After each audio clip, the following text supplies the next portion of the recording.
Pushkin.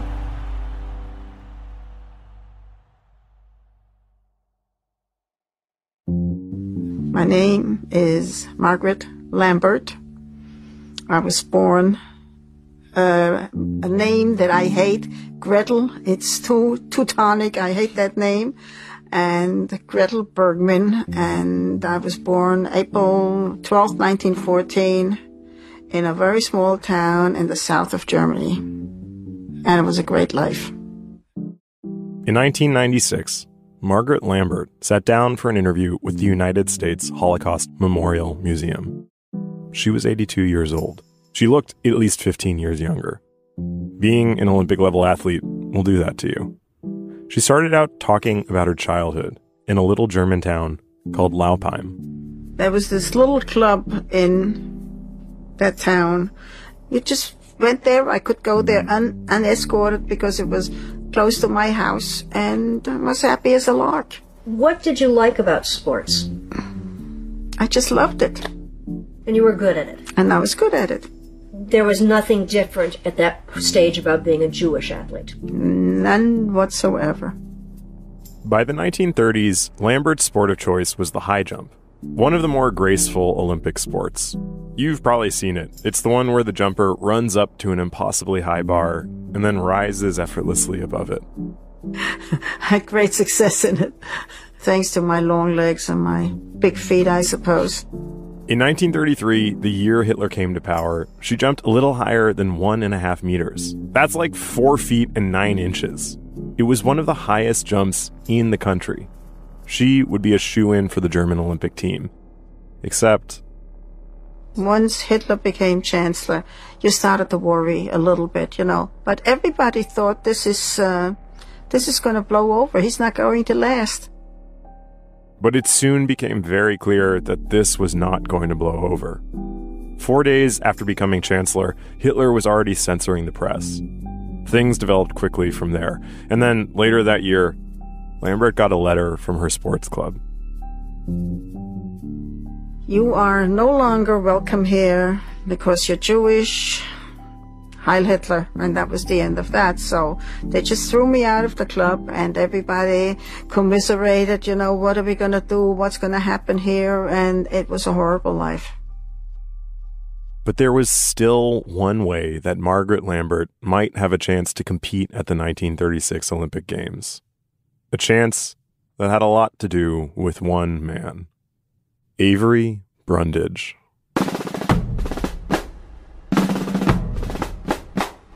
Welcome to Revisionist History, my show about things overlooked and misunderstood. I'm Malcolm Gladwell.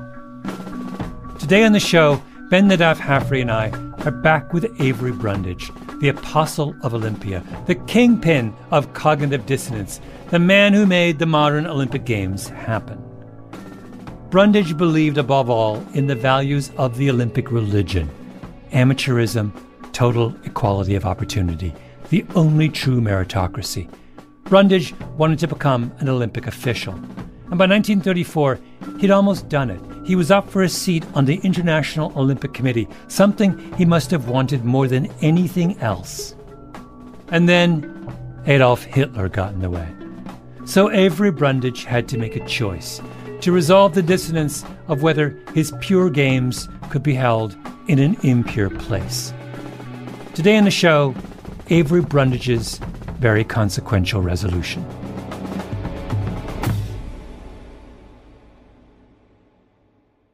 Things started changing for Margaret Lambert and the rest of Germany's Jewish population as soon as Hitler came to power.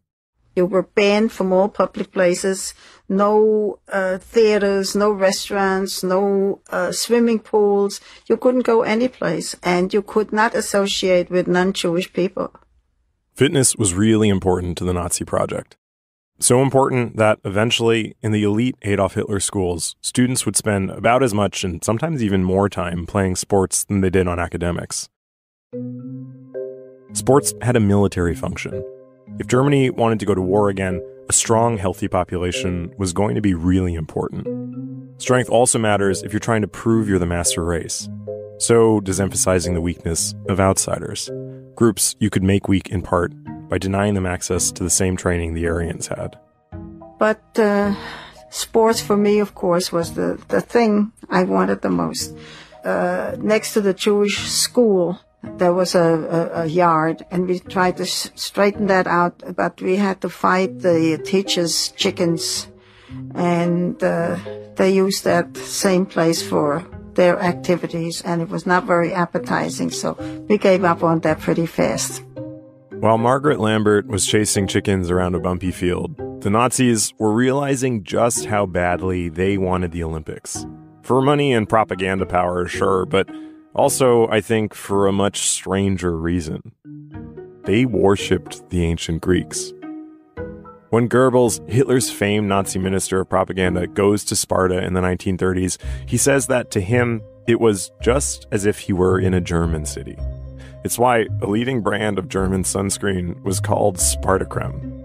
As the scholar Helen Rosch writes, Nazi fascism was seeking the rebirth of a past so mythic and so ancient that it predates the nation entirely. So what better way to prove your connection to that mythic and ancient past than to host the Olympic Games? Adolf Hitler tried to use these Olympics as his propaganda vehicle to show the world how powerful he was, to show the world how unified Germany was. And I think he tried to scare the world into not standing up against him somehow. And he wanted, of course, the United States and all the big nations to be there. So the crucial question for our purposes is, well, hindsight's 2020. How much of all this could Avery Brundage and the IOC have really known in 1933? The answer is not everything, but enough. The news parade goes forward. I mean, this is a national radio broadcast in the U.S. from March 1933. That's just 2 months after Hitler became chancellor. Atrocities are being enacted daily in Germany by the Nazi storm troops of Hitler. Numerous Jewish citizens have been brutally tortured.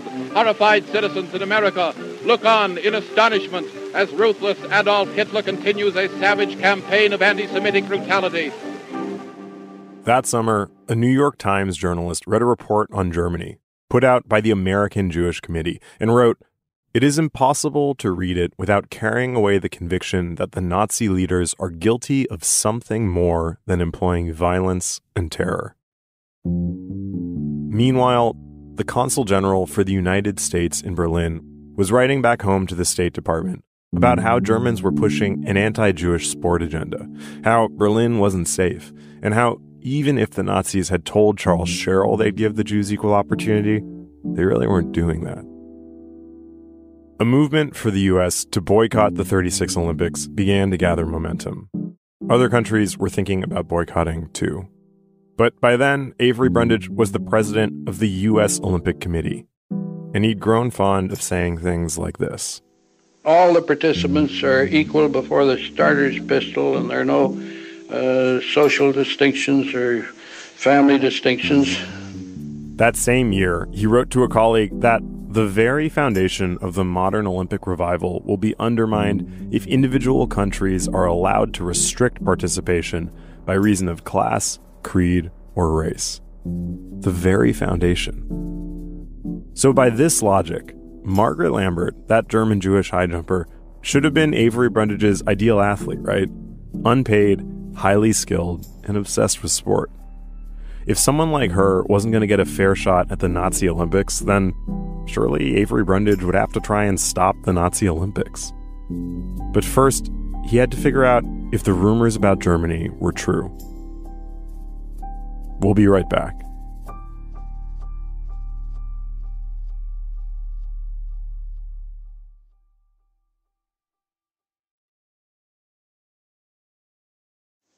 I always start all my speeches with the statement that the Olympic movement today is the most important social force in the world. The word Olympic is the magic word. The year after Hitler came to power, Avery Brundage had almost made it to the International Olympic Committee. His ticket back to the most rarefied part of Olympia where he could rub shoulders with all the princes and aristocrats in that particular gentleman's club. And this is something I think Avery Brundage really wanted. Why does he want to hang out with these kind of potzes? Malcolm and I, once again, psychoanalyzing Avery Brundage, talking about a letter he wrote to the IOC. There's one moment that's quite telling in one of these when he's writing to Edstrom, one of the members of the IOC, and you see his typewritten note, anything may happen in these perilous days. And then he crosses out perilous, and he handwrites in parlous.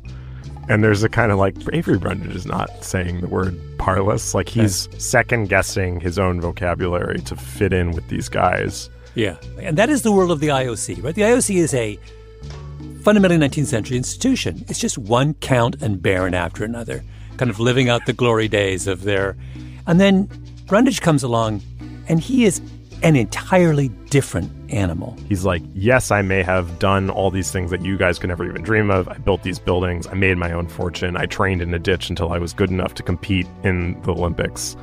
But I still think princes rock. And I'll go on the record as saying as much. Now, what kind of a world is this when it's come to the point where being a prince is a handicap? I ask you. It's very Groucho Marx. I don't want to belong to a club that would have me as a member, isn't exactly. But like, he knows that the only way he's going to get in that club is if he, as the president of the American Olympic Committee, brings the Americans to the games. So why is that? So he is at that point the most powerful man in amateur sport in America. So he really he holds the cards. And the United States is both the most significant participant in the Olympics. They're going to bring a huge team. There's going to be a medals race between them and the Germans that will be extremely dramatic and make for really good viewing.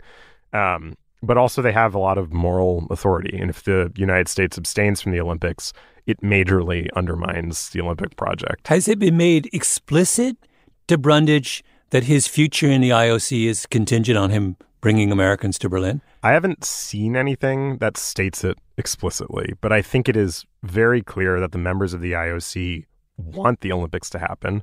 They want them to happen in Germany. But as Americans learn more about what the Nazis were up to, as the last traces of Weimar democracy vanished, the pressure in the U.S. to boycott the games got really intense. And Avery Brundage was right in the middle of it. Publicly, he was pro going to the games, but he expressed at least some concern about what was happening in Germany. And yet, in his archives, I found private letters to the IOC from as early as 1933. And in them, he frames the boycott campaign as a Jewish plot to sabotage the Olympics. And from the beginning, he knew what crowd he was playing to. The president of the International Committee, Count Henri de Baillet-Latour, wrote to Avery Brundage saying they should work together hand in hand while we are handling this difficult question. I am not personally fond of Jews and of the Jewish influence, but I will not have them molested. So that's a clue. But then there's also the matter of Brundage's lengthy correspondence with Siegfried Edstrom. Edstrom was sort of like the Swedish Avery Brundage, an engineer who'd made good. He was a member of the IOC. The two were friends. He's the one who wrote the letter we talked about in the last episode, suggesting that he nominate Brundage for a seat on the IOC. And Brundage, of course, responded enthusiastically. But how did he begin that letter accepting this most precious of all prizes? He didn't lead with his enthusiasm. Instead, he started by complaining about the boycotts. Undoubtedly, the International Olympic Committee will be swamped with protests from Jews and Jewish organizations from many different countries. I assume that the IOC will take the same stand as the American Olympic Committee will, to wit, that it is concerned with athletic affairs only, and that it will not be drawn into political, religious, sociological, or racial controversies of any kind. Then he said how much he'd like to be on the IOC. Inside, deep inside that kind of engineer, self-made man's brain is this romantic streak. I want to be part of this grand, sporting amateur enterprise. And it's beautiful and it speaks to me and it's this pure thing in an impure world. I really do think that what happens to him in 1912 at the Olympics, that failure remains with him for the rest of his days. It's the thing that drives him to save, in his own mind, save the Olympics. That, he had failed once to live up to the Olympic spirit, and he's not going to fail again. But the concerns weren't going away. Hitler had already made himself a dictator. Germany was rearming, and war was once again on the horizon in Europe. So the American Olympic Committee decided they needed to send someone to Berlin to figure out for themselves what was going on. They chose, of course, Avery Brundage.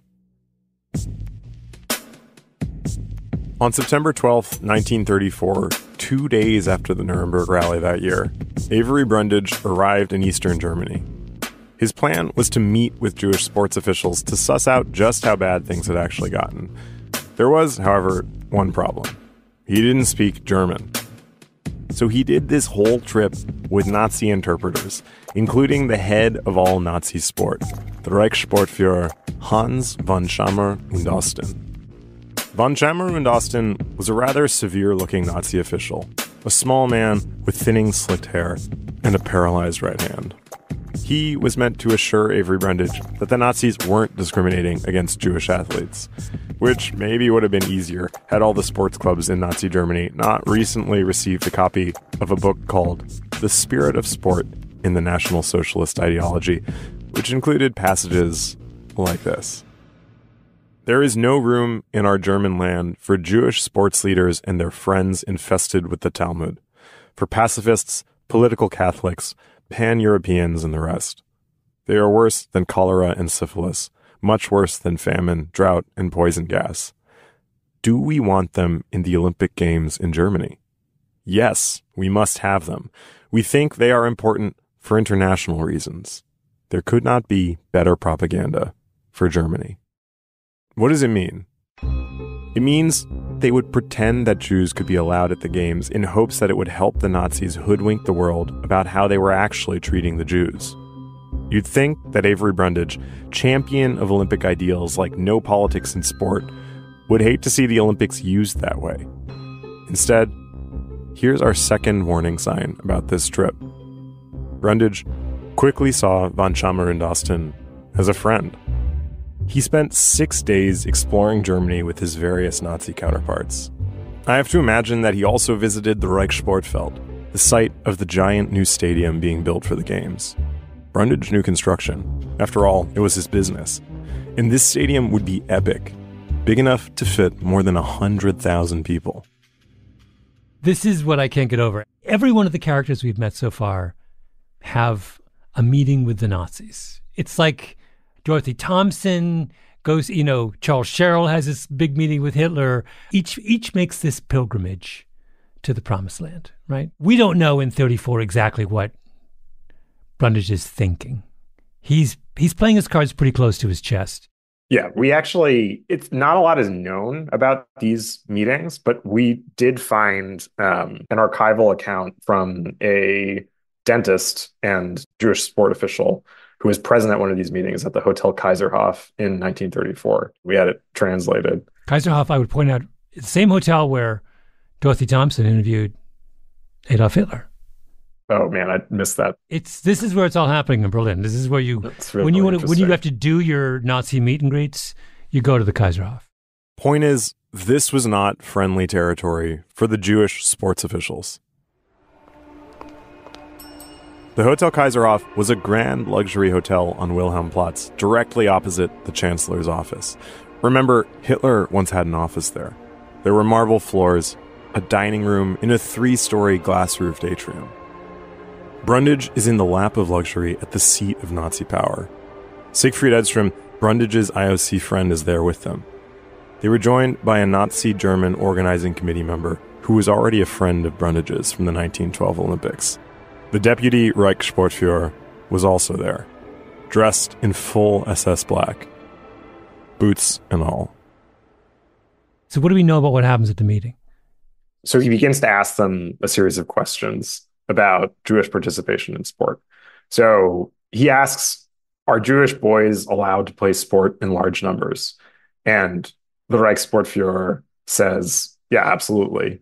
And the Jewish leaders have to sit there and nod.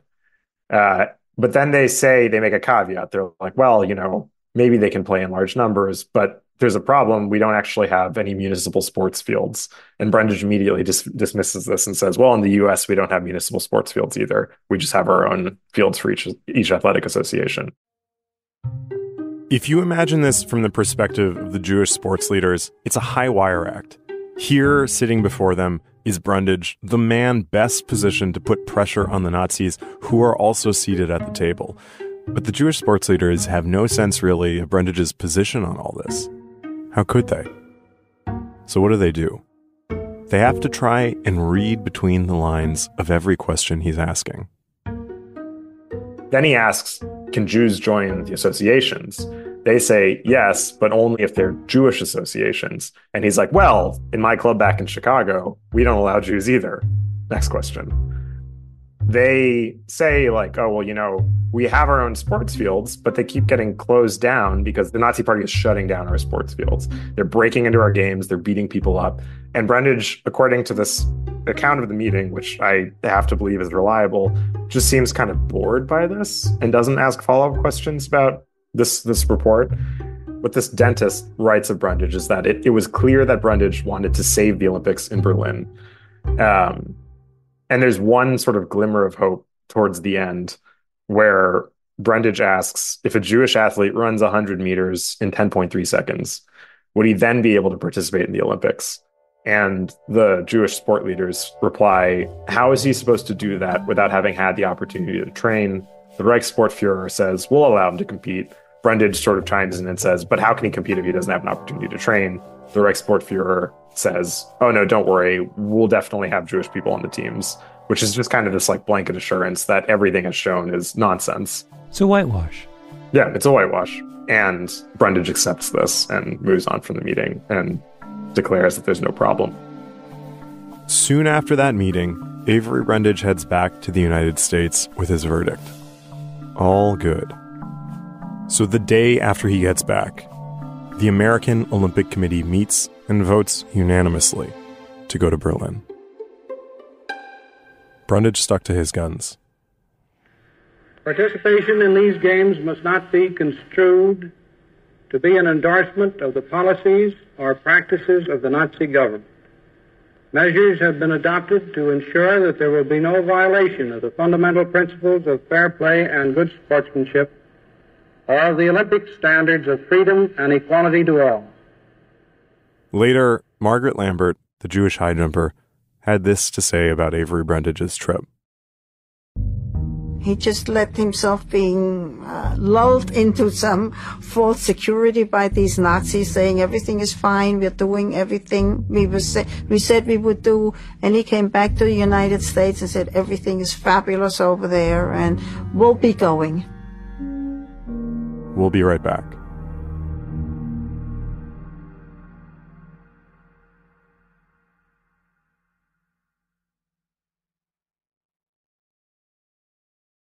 There are two ways of understanding what Avery Brundage did in 1934. The first, in a chain of his actions that would lead irrevocably to U.S. participation in the Berlin Games.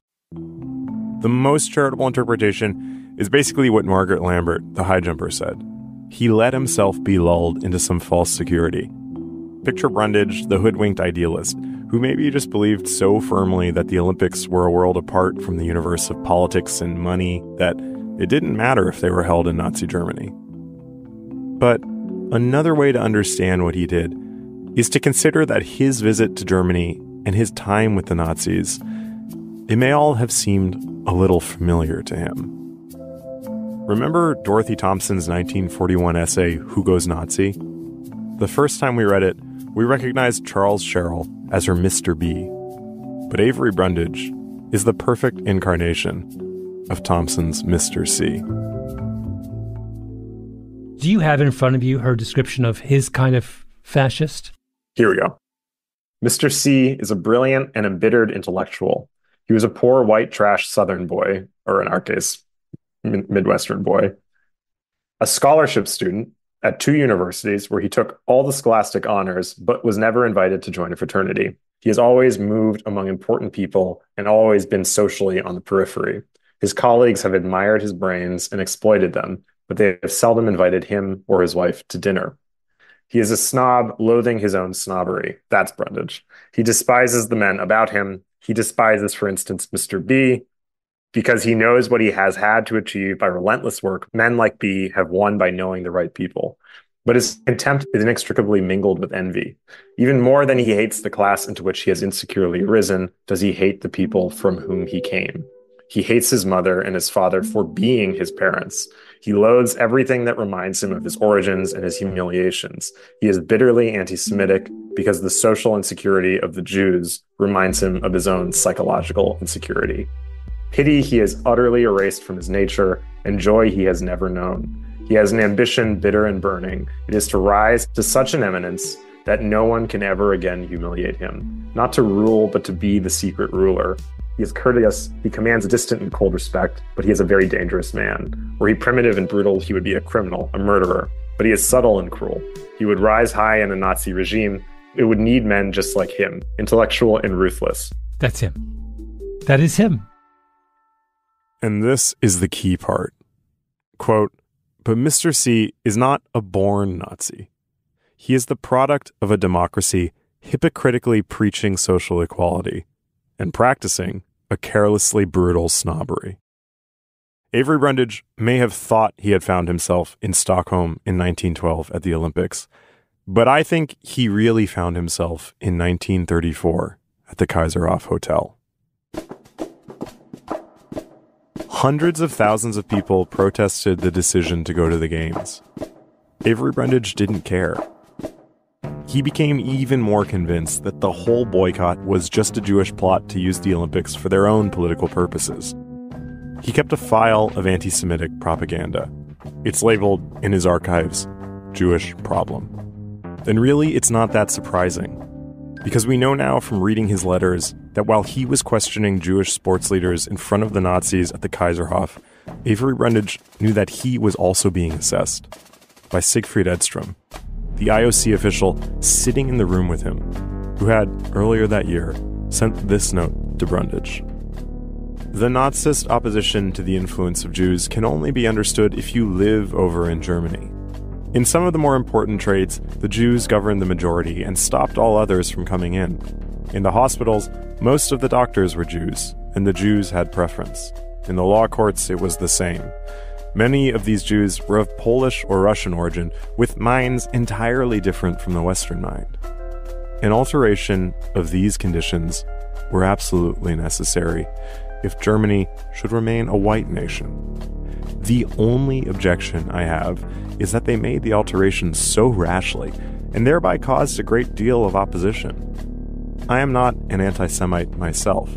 On the contrary, some of my best friends are Jews, but I try to look upon the question from both sides. That is why I have written this letter to you." It was like Avery Brundage had been handed a script. A year after that trip, Brundage wrote his own letter to the president of the IOC. Quote, "The picture of conditions in Germany obtained from reading our newspapers is entirely different from that gained by an inspection of the country. The great Jewish merchant advertisers may have something to do with this. The public mind has been poisoned against Germany, and highly organized minorities are extremely effective on questions which are decided by popular vote." Nobody fooled Avery Brundage. Avery Brundage knew exactly what he was doing. He'd gone Nazi. Margaret Lambert, the high jumper, had been contacted again by the Nazis a few months before Brundage's visit. According to that interview she did with the Holocaust Museum, the Nazis had begun threatening her family, trying to force her to try out for the games so they could show how open they were to having Jews on the team. To compete in the Olympic Games is a thrill of a lifetime. I mean, and it doesn't happen to everybody. On the other hand, I was so afraid. Supposing I am allowed to compete, supposing I win, and I was convinced that I would win a medal and possibly the gold. Supposing I do this, what do I do? I'm going to stand on that podium and say Heil Hitler like all the others, and this to do for a Jewish girl would never do. I was scared stiff. And this was going around in my head day and night, day and night, day and night. What's going to happen? Am I going to compete? Am I not going to compete? How do I conduct myself if I do compete? I was so torn apart about it, I didn't know what to do. The Nazis put Margaret Lambert, who was then named Gretel Bergman, on the provisional Olympic team, trying out for the Games. Von Schemmer und Osten crowed about this in a quite unconvincing letter to Charles Sherrill. You will find from this that we work entirely in the spirit of the Olympic statutes. As before, Ms. Bergman is being treated like all Olympic candidates, in spite of being a Jewess. In spite of being a Jewess pretty much covers it. The invitation was nonsense, but the IOC knew that. She had poor facilities to train in. I was still a Jew who was not allowed to use any of this. But you could frame it as a kind of classic Olympic story, right? Like poor young Avery Brundage practicing with his own discus in an abandoned lot. And Lambert didn't even have anybody to compete against to make her sharper. You don't have any competition. You have to only fight yourself. She made the Nazis into her opponent. She pushed herself to beat an idea that was so much bigger than her. And at a meet just before the Games, it worked. But it made me better because I was so full of rage.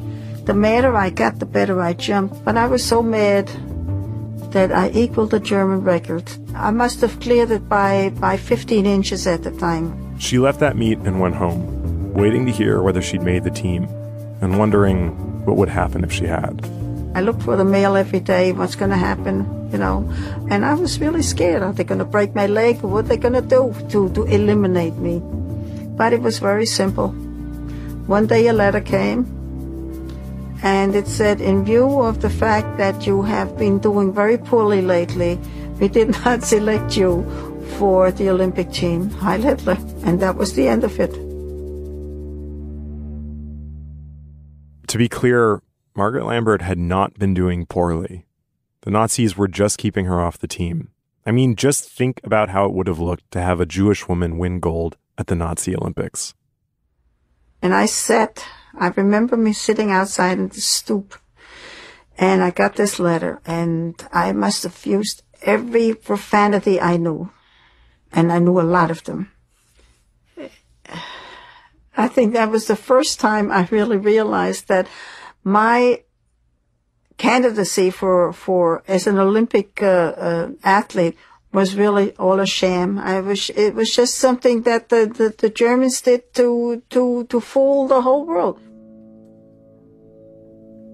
Of course, Avery Brundage hadn't needed fooling. I do believe that he loved the idea of the Olympics, amateurism and pure competition, using sports to prove your worth, a kind of utopia protected from the corruption of the real world. But Margaret Lambert should have been his reality check. If someone like her couldn't win in Nazi Germany, that should have made him sit up and pay attention. Instead, in that room at the Kaiserhof Hotel, when the worst had come out, he just seemed bored. It's that indifference that got him his seat on the International Olympic Committee, just a month before the Berlin Games. He took it from the only IOC member who'd resisted having the Games in Nazi Germany, who'd written in his last months on the IOC, "If our committee permits the Games to be held in Nazi Germany, there will be nothing left to distinguish it from the Nazi ideal." He was forced to resign. On August 1st, 1936, the Olympic torch was carried by relay for the first time ever, from Olympia in Greece all the way to the Reichssportfeld in Berlin. When it got to the stadium, Avery Brundage was in the audience. The Olympic bell, inscribed with the words, "I call the youth of the world," rang out. Meanwhile, Margaret Lambert was applying for a visa that would allow her to leave Germany. She would never again live in her home country. Brundage had what he always wanted, a seat in the ruling class of his perfect Olympia. Just in time to watch Adolf Hitler give the opening speech at the Olympic Games. Ich verkünde die Spiele von Berlin zur Feier der 11. Olympiade neuer Zeitrechnung als eröffnet. That was Herr Hitler announcing it open. Now they're all cheering him, and the whole crowd have raised their right arm.